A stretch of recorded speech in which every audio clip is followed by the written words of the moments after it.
Welcome back to the Coffee Chat, where we brew bold conversations about leadership, mentorship, and navigating the world of business as Black professionals. I'm your host, Diondria Brown, aka your go to guide for leveling up your career one sip at a time. Today, we're diving into resilience, inclusion, and the power of building networks that uplift everyone. Our guest is Michael Dennis, a corporate leader who's navigated high stakes environments at companies like PwC and Deloitte while championing DE&I and community impact. From leading global teams to mentoring the next generation, Michael brings strategy, heart, and a knack for creating spaces where everyone can thrive. Michael, welcome to the Coffee Chat. I've got my cup ready. Before we get started, what's in your cup today? I have a cup of hot tea. Okay, we are twinning. I got me some tea together too. I'm usually a coffee girl, but I've already had it for the day and I'm like, I don't know if they want me on 2 cups of coffee. I'll be talking a mile a minute. But this is a really special episode for me. Just to preface, Michael, you have been like so instrumental since I have met you. Little backstory, y'all. We actually met with me hosting coffee chats at work for a DE&I group that I was in, and I got exposed to Michael, and I just stuck on to him. I was like, hey, I need to talk to you. But just want to kick things off with your journey. You've built an incredible career in corporate leadership while staying deeply committed. So just want to just share some defining moments of yourself, give us some background in your career. Sure. Thanks for having me on the chat today. My career has been interesting. There's been some really high points and some unexpected low points, but that's fine because in the balance of things, if you just persist and keep working hard, you always will be successful. So, I started my career with AT&T and had a bunch of jobs early on that I really didn't know why I had these jobs. But as it turns out, they were the foundation for a very successful executive career. I did a lot of things in the organization, just foundational experiences, managing people at a very young age. And then when people took an interest in me, I started to get more strategic jobs and move up pretty quickly in the organization. As a matter of fact, my ascent in the organization came about when our twins were born, and my wife stopped working and stayed home with the kids. Shouldn't say she stopped working. She stopped leaving the house to work because she worked twice. With 2 boys in the house running around like crazy. But, I had been in New Jersey early on in my career. Then I moved to Washington, D.C. and took a job in operations so I could learn how the business operates and how things work. We moved back to New Jersey for another assignment. Then we moved to Detroit and I had a fantastic assignment. I took over a sales organization that hadn't made their business plan for 6 years in a row. We Wow. fit, yeah, and we finished number one in the nation for 2 consecutive years. Wow. And had about 100 people. We let 10 people go, kind of stale air out of the balloon and blew it up with a little fresh air. And we were unstoppable. And basically, it's just one of those stories where people had the ability, but you have to ask them to participate and you have to motivate them and you have to be around them and encourage them to do their best every single day. So I want to dig on that just to kind of pick your brain. Like, do you feel like this was a defining moment in your career where you kind of realized the impact of your leadership in the corporate setting? Yeah, it was, I'm going to take some liberty. When I showed up in Detroit, this woman was in like the second row and she looked at me and she just couldn't stop looking at me. And I'm like, is everything okay? And, we as African Americans we know what people are thinking. And basically, she was saying, we're worse than the country for 6 straight years and they sent a black guy out here. So I did a couple of things. Some ships have a big bell on them that has a clapper on it and you ring the bell. And then I bought an air horn. So I made anybody who made a sale, and we had satellite offices in Michigan. We had an office up in Traverse City, which is up on Lake Michigan. We had an office in Grand Rapids, which is on the west side of Michigan. We had an office in Lansing, which is where Michigan State is in the center. And then I was in Southfield, which is a suburb of Detroit. And when anybody made a sale, I told them, I'm not paying you unless you call. And my assistant would, if you're remote, my assistant rang the bell. And if it was a local person, they had to get up out of their cubicle, come around and ring the bell, or I wouldn't pay them. Well, then, like first person that rang the bell was like, ding. I'm like, that's not how you ring the bell. And I was like, and so it became a rallying cry. Okay. And we would ring the bell and I'd blow my air horn and people would say, I'm trying to talk to a customer. I said, well, tell them to hurry up and sign the contract. We're running out of things to sell. So, basically we turned the organization upside down in terms of culture, morals, values, the way we support. We're either going to win together um, and be successful, but with salespeople, sometimes they have a pretty big ego. And, when we went to AT&T had Achievers Club, everybody in the organization qualified for Achievers Club. Wow. And so the whole group went. And that particular assignment was a defining moment, to your point, because I figured if we could do this together with a sales organization, there really wasn't anything else we couldn't do. Salespeople are typically motivated by money and success and taking care of their customers. So, the assignments from then on, you take those lessons learned, you hire key people, you count on key people, and you just drive the organization the best way you can. And you always lead by example. You know, I'll work right alongside you. You want to stay late? I'll work right alongside you. So my question would be, so one, shout out to you for that. That's super innovative, especially as a leader, right? You want to find ways to motivate and incentivize your employees, but you also want to celebrate them. And it sounds like you created a community of celebrating for self, like you wanted them to feel empowered to celebrate their wins, but also like everyone else to celebrate it. And then just a little bit of competition, right? Just a little bit of friendly competition. That's what it sounds like. What would be a strategy you felt like could work today? Right? Because I know it's like ringing a bell. Most people are at home. Like, what for a leader that might be in a sales org or maybe just somebody who's newly leading a team? Like, what do you feel like could bring some type of impact to their team that, such as that? Well, given today's environment with Teams and Zoom and Google Meets and all these other technologies, it's convenient to see and touch your people more often than face to face because, I would have to haul a bunch of people. When I had national organizations or global organizations, I have to haul everybody into one spot and have a meeting. But I would say that nothing really replaces face to face. Okay. It is important to establish that connectivity, that relationship, and then supplement that with periodic, technology like we're on right now, where I'm in New Jersey and you're in Texas and Houston, and we can connect and we connect, at least once a month. And that works for us, right? And I think that works for most people.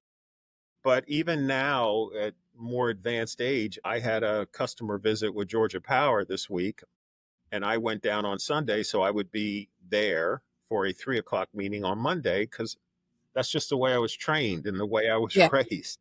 Yeah. I want to be there in anticipation of a transformational conversation with Georgia Power. And so I would say that nothing will ever replace face to face, but this is a close second. And if you use it wisely, because way back when, 20 years ago, when I had a global organization, I would have a video call. We had technology then, believe it or not, a video call with my whole team once a month for an hour. And then I would have an audio call every other month. So I Okay. would have video and then audio. And I had the audio early in the morning so the technicians could participate and they could ask their questions. And you know, I'm a firm believer is you never take scripted questions because you want people to see your face when the question is asked.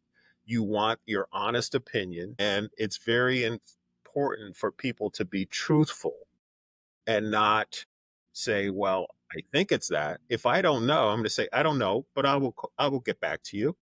And if you do know, then you explain yourself and you become more credible and believable, and that's very important for a leader. Okay, perfect. So it sounds like getting to your grassroots and face to face, especially in this virtual world, is like something that should still be prioritized. But second to that is being on camera, being on Zoom, having these conversations and connecting with your team members. That's what I Yeah, feel like. absolutely. You'll never talk to your teammates too much, and each conversation is a building block to bringing the organization closer and closer together. And you just have to work hard at it. Right. Yeah, I feel like there's so much more to balance right now that you are in this virtual space, and I feel like a lot of the stories that you told really like set the stage for how you lead with purpose, right? So how do you do that? How do you be intentional? Let's Mhm. dive into some actionable insights for our listeners who want to follow in your footsteps. So, of course, we know you've balanced, things like corporate success. You have a deep commitment to inclusion and a really deep commitment to mentorship. Like I said, I borrow your time at least once a month for an hour, and we have had some talks. We sure have. So, let's break that down for our listeners who are navigating their own career paths, right? So we're in a ever changing world right now. And something that's important to us is still going to be DEI. We're not going to back from it just because other people are. How do you feel like people can integrate DEI into their corporate strategy in a way that's authentic, impactful, and not just, performative or maybe I'm going to say off putting? Yeah. Well, obviously, when I was coming up in corporate America, there wasn't anything like called DEI. There was no bullseye to attack, so to speak. We had high potential programs. We had people on short lists for opportunities to move up in the organization. DeAndrea, what I would tell your audience is that my success was driven by my parents and the way as we all say, home training. If you have good home training, you know what to do and what not to do, and you know how to act, and you know how to behave, and you know how to approach your job, and you know how to represent your family when you show up. But in addition to that, I had white male mentors who made a huge difference in my success and opened up opportunities to me that otherwise wouldn't exist. And I don't think for a moment that, I'm the be all end all and I got all this on my own.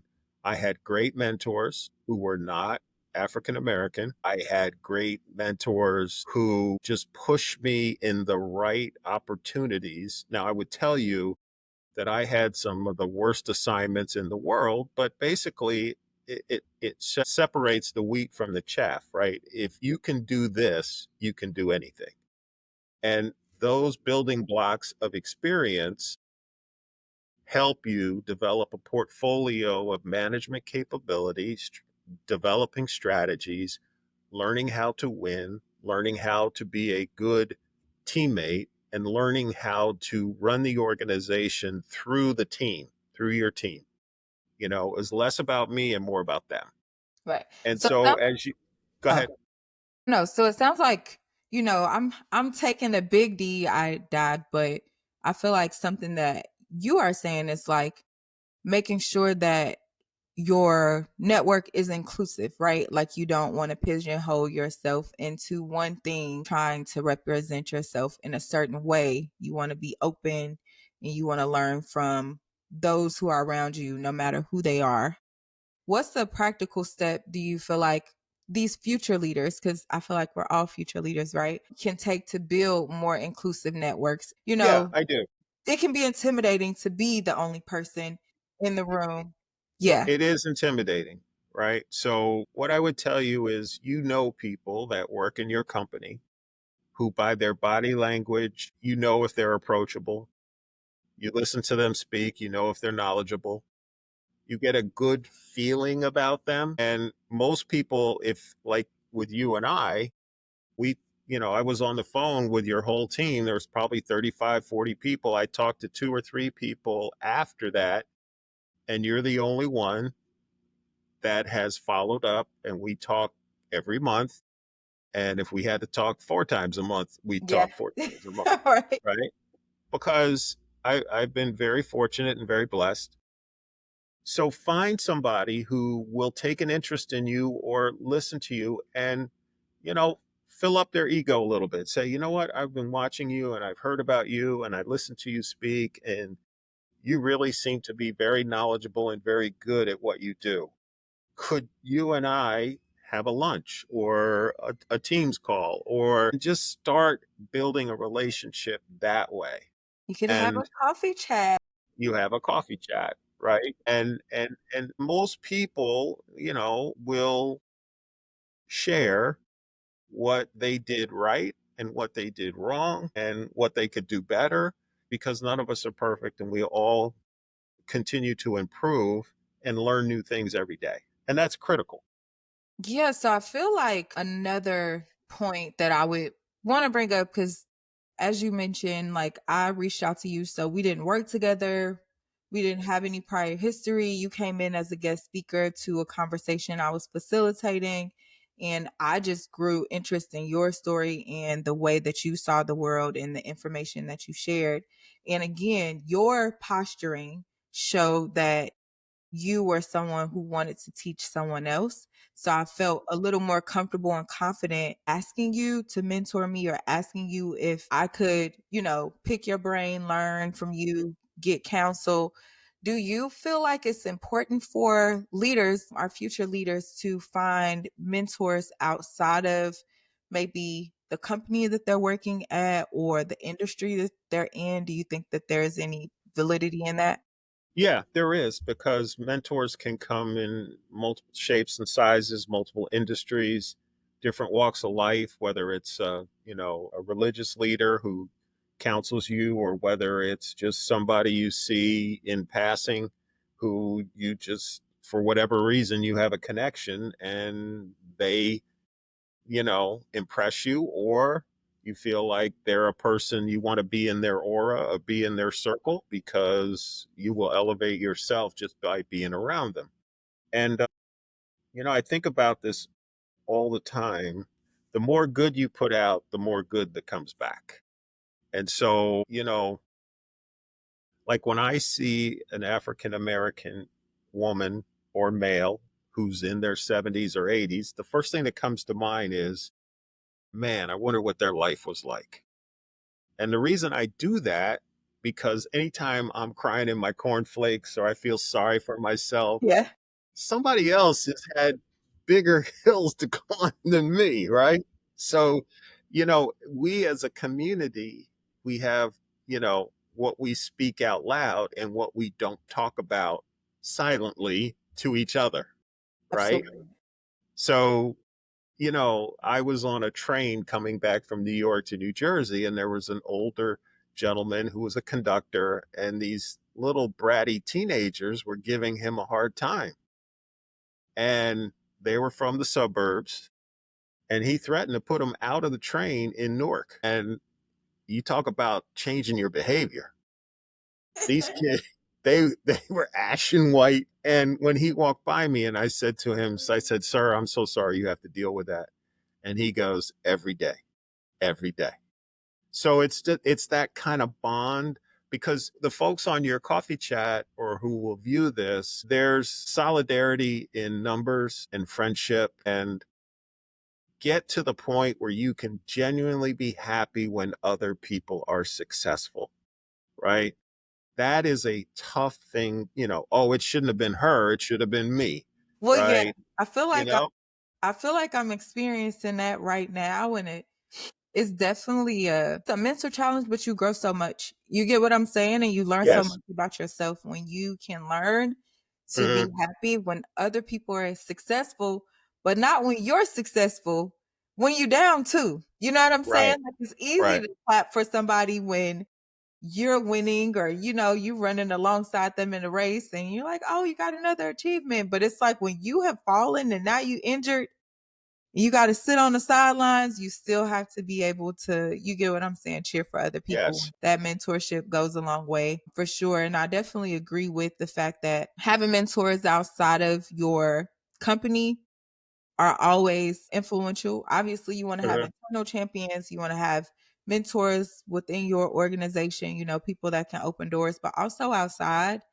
I Hmm. felt like it was very impactful for me when I was making decisions that may have been more in my best interest than Hmm. the company as a whole. And I felt like I felt more confident getting unbiased feedback from somebody that was outside of my organization, but also in the industry, Hmm. because you still had knowledge of, what was going on in our industry, but Right. you weren't skewed by, the place that we work. And I feel like you've mentored a lot of countless professionals. So this is gonna be a hard question, but it's like boiling the ocean, right? What's a key piece of advice you give to someone who is looking to break into or advance in this corporate environment? Or level up and go into leadership or even become an entrepreneur, because we ain't Sure. mentioned that yet, but you're also one of those too. Yeah. Yeah. What I would say is that, and this sounds strange, but I was classically trained at AT&T, Lucent, and Avaya. All right. So I had field jobs, I had line jobs, I had sales jobs, I had headquarters jobs, I had P&L jobs, I had large teams jobs. And the reason I mention that is don't pigeonhole yourself into one small facet of the organization. Do your homework on where the money is made, how the company is successful, who are the successful people in the business. Try to align your career and yourself with people who are, it's an overused word, movers and shakers, but within the parameters of your morals and values, right? They're movers and shakers who leave broken glass everywhere they go.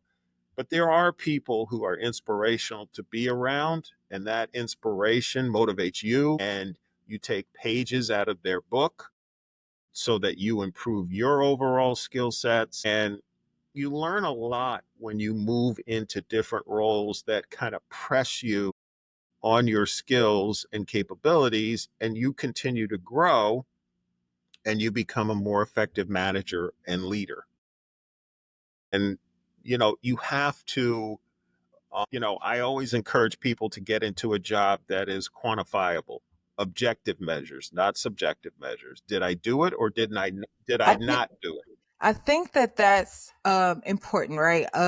So one, I feel like what I have been hearing from all of this is diversify your network, right? Like even when you just talked about, wanting to level up and leverage leadership or whatever, or move around in the company, it's like look into different roles, reach out to different people, find out who's good in those different areas, connect with them, network with them so that you can get more exposure on where the company is going and what people who are winning within the company are doing. I feel like those are some really good gems. A lot of our listeners, that's something take to your next coffee chat. You get what I'm saying? Have that mind frame of thinking of who outside of my role and who outside of my 6 degrees of separation can I reach out to and try to connect with and learn more about what they do, how they win. But I also wanted to kind of transition over into some of our signature segments and kind of talk about trends in leadership today. Obviously, everything is evolving fast with AI, especially with the rise of hybrid work,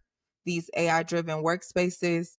What's a leadership trend that you might be a little excited about and one you think we need to approach with caution? Well, I think as far as AI and advancement in technology, it is very important for us as a community to stay painfully involved if we can Okay. and not bury our head in the sand and adapt to the technology. So this is when I worked in corporate, I had a secretary or an assistant. She had a secretary. That's how big my organization was, right? And now that I've become an entrepreneur, I just do everything myself, or 99% of the stuff I do myself. And it's not anything big because, two generations below me, my kids' generations, they They know how to do all this stuff. But for somebody like me, you would expect, oh, you probably have somebody do that. No, I can do that myself. Uh-huh. Right. Okay. So as it relates to advancements and things like that, it's very important to read. It's very important to study and really make sure that you're up to date on the real news. I'm not going to say the F word, fake news. I'm not going to say that because it's just very important for you to stay current.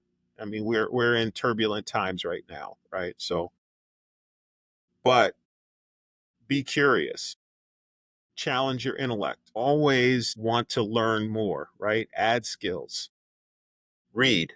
We don't tend I to think read the anything. I think the reading is important. So when I saw this question, what came to mind for me, a thing that a leadership trend, I probably have to think on the leadership trend that I'm excited about, but I feel like the leadership trend that I would think we need to approach with caution is just the overuse of AI and Hmm. the lack of, you get what I'm saying, critical thought and critical theory Right, and research and reading, right? Because a lot of times, like you can have these platforms, cook you up something. And this could be for wherever you are in your journey. I feel like we're all leaders. We just need to find the opportunities to lead, right? So being able to actually read what Chat GPT has cooked up, because right, sometimes they just be making stuff up. And right. then you start to push it out, or you find other people that start to poke holes in the information that you're giving. And again, like you said earlier, you lose credibility. You gain credibility by being knowledgeable, and you lose credibility by being a doofus. That probably wasn't the right word to use. You lose credibility, by not proofreading, by not being Right. detail oriented, and Well, I use DeAndre. I use the word authentic, yeah, right? So when I write an email and this thing says on my screen, "Oh, we can write this for you." I don't want you to write it for me. I yeah, want them to be my words, my thoughts, my impressions. It's not that long of a. It's not a dissertation. It's not a term paper. It's a 35 sentence email, plain and mhm, simple. I don't send much bigger than that, right? yeah. Because if I have to send more than that, I pick up the phone and call somebody, right? I mean, I also feel like that is a lost art. I'm a millennial, and I know, whew, a phone call. What? Yeah, You I want know. me to call somebody at work? Yeah, yeah, I'm gonna send an email, but no, I definitely agree. Like for some of those times, you just need to pick up the phone. If it's getting too complex, let's just hop on a Zoom and right. pick up the phone and we just hash it out. So I want you to kind of like spill the tea, right?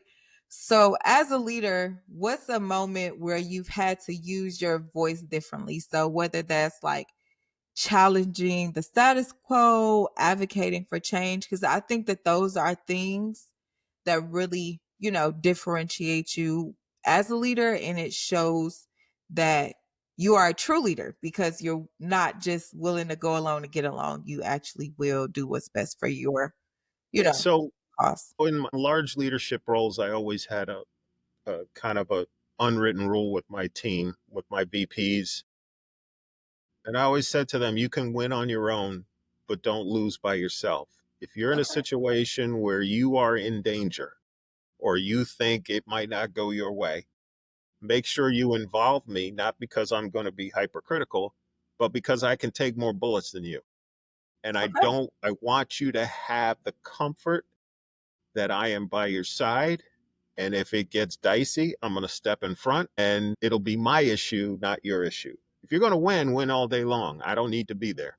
Right. And, in retrospect, everybody on my leadership team enjoyed that relationship and that kind of dynamic because they got their shine, but they also didn't feel like they were out on an island on their own.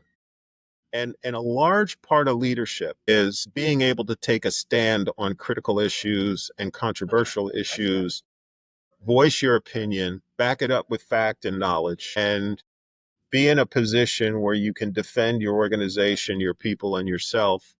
And typically, the people appreciate the fact that you're doing that on their behalf and the organization's behalf.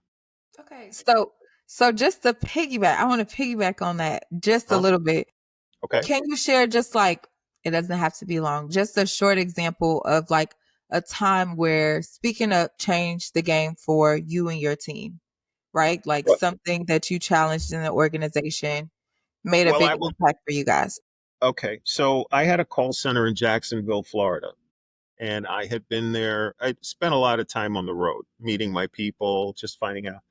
And I went there to visit one day. And usually when I would go, I like no pomp and circumstance. I'm just going to walk around and sit down with some of the agents and talk to them. So I had gone down there and met mostly ladies working in this call center. And the CFO came to me and says, "We need to close the Jacksonville call center." And I said, "I can't do that." And he said, "Well, why not?" I said, "Well, we have a lot of single moms that work in that call center and they need their jobs." He goes, "How the hell do you know that?" I said, "I've been there." And I said, "I'll tell you what, how much do I have to reduce?" He gave me a number. I said, "If I figure out another way, will you leave me alone?" And he said, "Yeah." So I got on the phone with all my managers and I said to them, "We are all going to take a week off without pay." And I said, "I know it's a strain on you and it's very difficult, but I'm going to do it. We're all going to do it. You can't use your phone. You can't use your Blackberry. You have to actually shut everything off and be off a week without pay. And that will save the Jacksonville call center." So as we're talking about this on the call, this guy says, "Michael, this is Steve from Seattle." I said, "Hi, Steve. How are you?" He said, "Fine. My wife and I just had a baby. I don't think I can take a week off without pay." And before I could say anything, "Michael, this is Debbie from Denver. I'll take his week and my week." And I was just blown away. Wow, really? Right. Right. So, we ended up keeping the center open and we ended up reducing the expense because when you've got 15,000 people or 10,000 people taking a week off without pay, that's a lot of money. That is. Right. That is. But the reaction from my peers was, "You're making us look bad." I bet you were. Who would have thought of that? And who would have thought that they had the influence to Right. actually make that happen? I think that just shows the true influence that you had. Do you feel like your team was on board because you had already Well, shown improved, or like what do you think well, was the well, motivator for them? I view it as when you put investments in the bank, when you go to Yeah, you make got a some passion. withdrawal, Yeah. you got some cash Yeah. on hand, Okay. Okay. right? Cool. So it's the totality of managing the job. It's believing in your people. It's seeing your people. It's hearing your people and it's motivating your people. And when you need to make a withdrawal, they're ready to support. And it Okay. was one of the best things, you know, It's despite the awesome. criticism from my peer, from the executives. I'm like, "We didn't mean to make anybody look bad.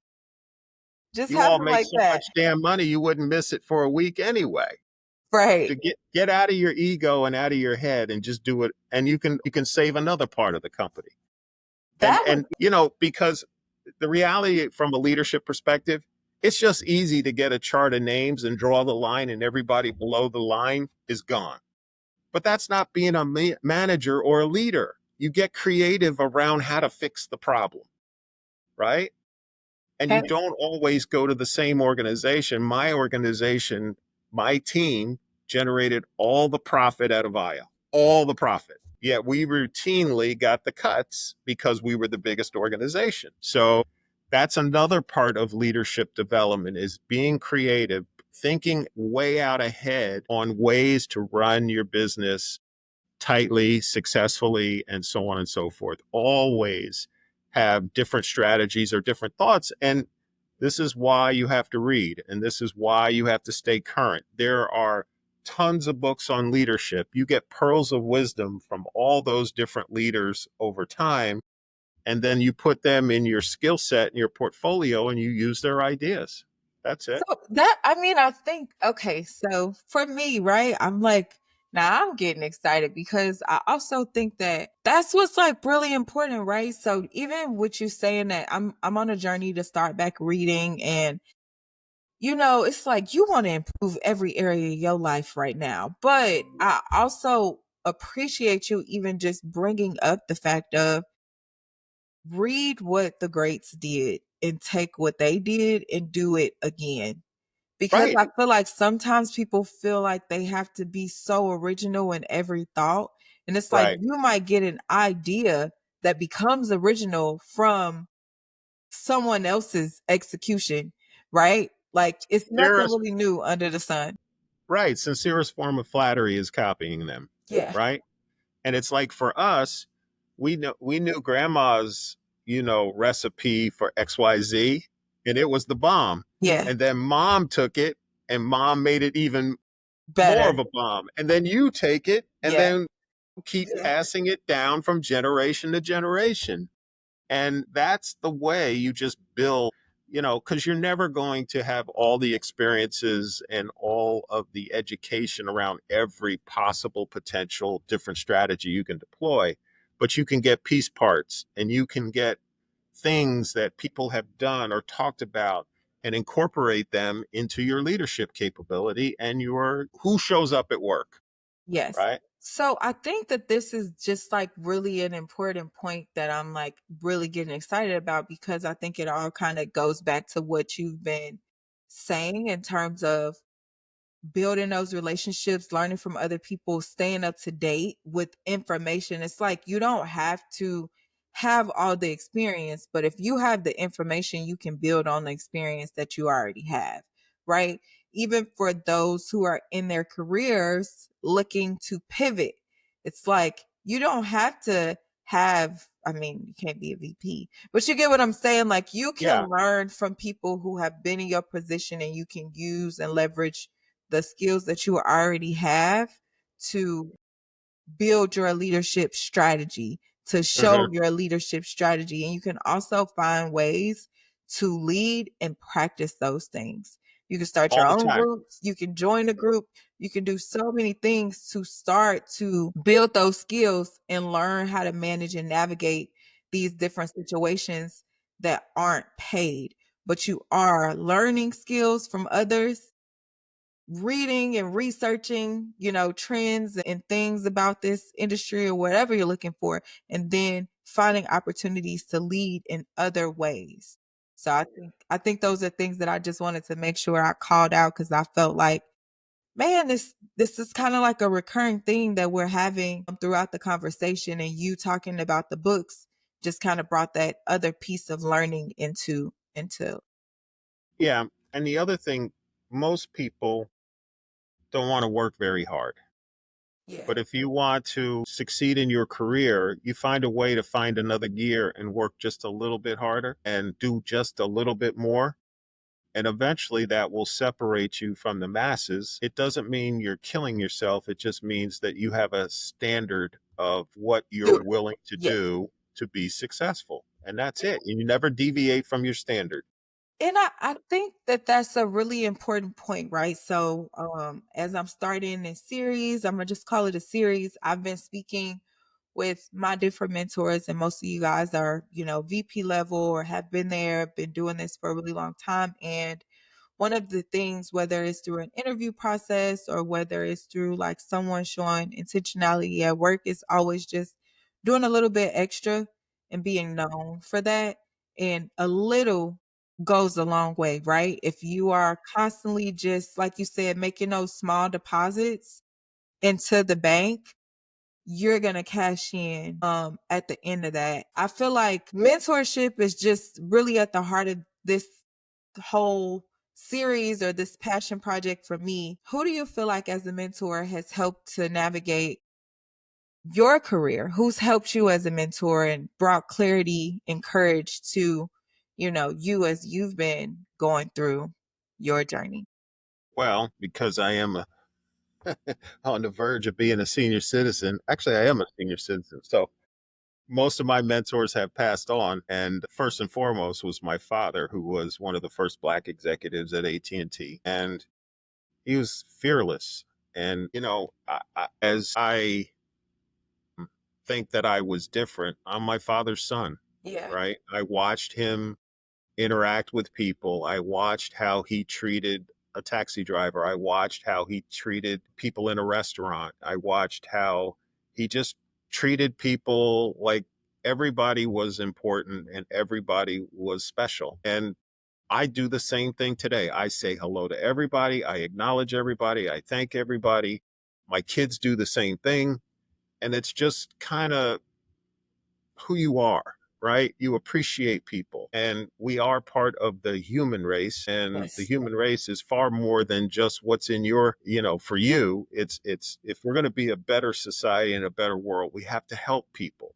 People need help. People need a kind word. People need, a pat on the back. People need these things in order to get through their day, right? And you just don't know how motivational it can be if you give people the time of day, right? So, my mentors have all passed on for the most part, but those lessons have been instilled in me, and my job is to pass it's like your career has a career path, and along the way there are landmines on your career path. Yeah. My job as your mentor is to draw you a map Yeah. so you don't step on the landmines, And if you right? do, help me, patch myself back up. So, Right, right. And what you will do in turn, as you continue to grow in your career and be successful, you will reach back and you will help somebody who was you 10 years ago to make sure that they have the care and feeding that they need to continue to stay motivated and continue to thrive and strive in their. so I know you said your dad was one of those mentors that has really kind of shaped you and who you are as just a person, not just, in your career journey. What's the best piece of advice that you feel like you still carry with you today? And I know you've gotten a lot from him, but like, what is one thing you feel like you still carry with you today? He, whether it was sports, academics, or business, he just said, outwork everybody around you and you will be successful, Okay. right? And another thing he shared with me is in life, right? This is why you meet grumpy people, you meet people who are discouraged, you meet people who are this and that. You negotiate your life through your personality, right? And if you have a personality that is warm and welcoming, people will help you, people will want to work with you, people will include you, people will share more with you. And I'm not saying just be a softie. I'm just saying be genuine. How are you today? I'm good. How are you? Thanks for asking, right? That kind of thing. Those simple things help you diffuse situations that we encounter where people see us. So there's a technology many, many years ago. There's a technology that came out of Amherst University up in Massachusetts. And we had this professor, we had something at AT&T and T and Lucent called the Black Managers Group. And these were the highest ranking African Americans in those companies. And this professor came to us and he had this technology called already listening. So if I knock on your door and you don't know me, when you open the door, you have already listening, right? You see my face, you see my skin color, and immediately your brain is processing thousands of thoughts about, African Americans, negative impressions, this, that, before I even open my mouth, Yeah. right? So that's what you deal with, right? When you are in a situation, in a business setting with a new customer or whatever, and most people aren't bad people, they're good people, but they have an impression of you before they meet you or before they talk to you. And, I want what's best for you. I want what's best for your family. All I want you to do is want what's best for me and my family. That's it. That's where, we're human race again. So with this already listening, the odds are kind of stacked against you before you even speak, before you even have a conversation. And you have to get good at disarming and diffusing any hostility or negative sense that people may have of you because that's not who you are. right? And if that is who you are, you have to work on yourself so that you can get in the door and have a conversation, get your job done, and achieve what you're trying to achieve, right? And it's just a skill that you really can't get out of a book. You really Yeah. can't get in a class I think it's a lecture. mentality. I feel like it's a Yes, mentality. yes, That's just yes. what it is. And DeAndre, you're gonna get knocked down. Yeah. You're gonna get knocked down. That's Yeah. just life. Kind of like And Kobe's Mamba mentality of yeah, right, how right. you overcome challenges, like how you persevere and like how you build your resilience mentally. Yep. Exactly. Yeah. Exactly. Yeah. Well, oh my gosh, this conversation has been it's been amazing as always, y'all. I get to do this once or more a month, but thank you for dropping so much wisdom. Before we drop though, before we wrap up, I want to just ask you a couple quick rapid fire questions, right? So these are just off the top of your head, just quick and easy. What's your go-to coffee order or tea order? Hot tea, no sugar with milk.